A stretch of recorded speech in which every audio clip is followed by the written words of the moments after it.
যে কেউ এই স্বপ্নটা সবাই দেখতে পারবে। এই স্বপ্নটা এবং এই সুযোগটা কিন্তু আমরা সকলকে দেখিয়েছি। যে কেউ এসে মনোনয়ন তুলতে পারতেছে, নিতে পারতেছে এবং স্বপ্ন দেখতে পারতেছে। সে একজন তরুণ হোক, একজন রিক্সা চালক হোক, অথবা একজন আইনজীবী হোক, একজন বিশ্ববিদ্যালয়ের শিক্ষক হোক, একজন ইমাম হোক।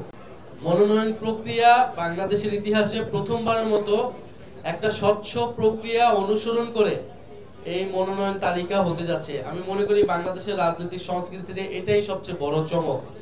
এবং এই প্রক্রিয়া, এই সংস্কৃতি যদি অন্যান্য দলগুলো অনুসরণ করে, তাহলে বাংলাদেশের রাজনৈতিক সংস্কৃতিতে গুণগত পরিবর্তন আসবে এবং জনগণ যে রাজনীতির অংশীদার, শুধু দল নয়, জনগণ যে নির্বাচনের অংশীদার, তারাও প্রার্থী হতে পারে যে কেউ। এই স্বপ্নটা সবাই দেখতে পারবে। এই স্বপ্নটা এবং এই সুযোগটা কিন্তু আমরা সকলকে দেখিয়েছি। যে কেউ এসে মনোনয়ন তুলতে পারতেছে, নিতে পারতেছে এবং স্বপ্ন দেখতে পারতেছে। সে একজন তরুণ হোক, একজন রিক্সা চালক হোক, অথবা একজন আইনজীবী হোক, একজন বিশ্ববিদ্যালয়ের শিক্ষক হোক, একজন ইমাম হোক।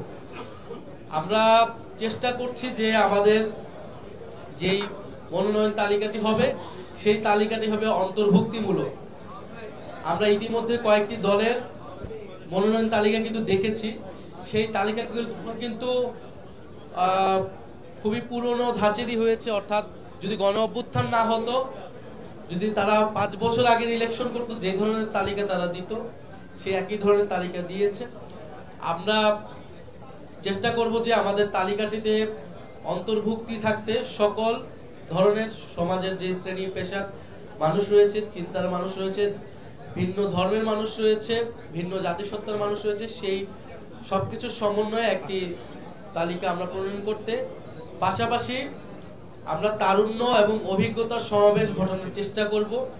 একদিকে যেমন আমাদের তরুণ তুর্কিরা থাকবে এই প্রার্থী তালিকায়, যারা গণ অভ্যুত্থান থেকে শুরু করে পরবর্তী সময়ে জাতীয় নাগরিক পার্টি এবং বাংলাদেশকে বিভিন্ন আন্দোলনে নেতৃত্ব দিয়েছে।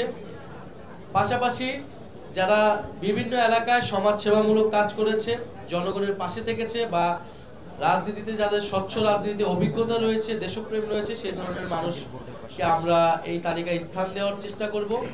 পাশাপাশি আমরা চেষ্টা করব যে বিভিন্ন পেশাভিত্তিক যারা রয়েছেন, ডাক্তার, ইঞ্জিনিয়ার, আইনজীবী, শিক্ষক, এই ধরনের পেশাভিত্তিক যারা রয়েছেন বিভিন্ন পেশায় এবং যারা রাজনীতির কথা ভেবেছেন বিভিন্ন সময়, তাদেরকেও আমরা সুযোগ করে দিতে চাই। এবং সর্বোপরি আমাদের আরেকটি ইচ্ছা আছে যে যারা প্রবাসে বাংলাদেশি রয়েছেন, আপনারা জানেন যে গণ অভ্যুত্থানের সময় তারা কিন্তু একটা বড় ভূমিকা পালন করেছে এবং এবারে প্রবাসী ভোটাধিকারের কথা কিন্তু খুবই জোরে সোরে আলোচনা হচ্ছে এবং এনসিপি এখানে একটা বড় ভূমিকা পালন করেছে। ফলে প্রবাসী বাংলাদেশিরা যারা দেশকে নিয়ে ভাবেন এবং অনেকেই দেশ নিয়ে কাজ করার ইচ্ছা রয়েছে, তাদেরও অন্তর্ভুক্তি থাকবে আমাদের এই তালিকায়।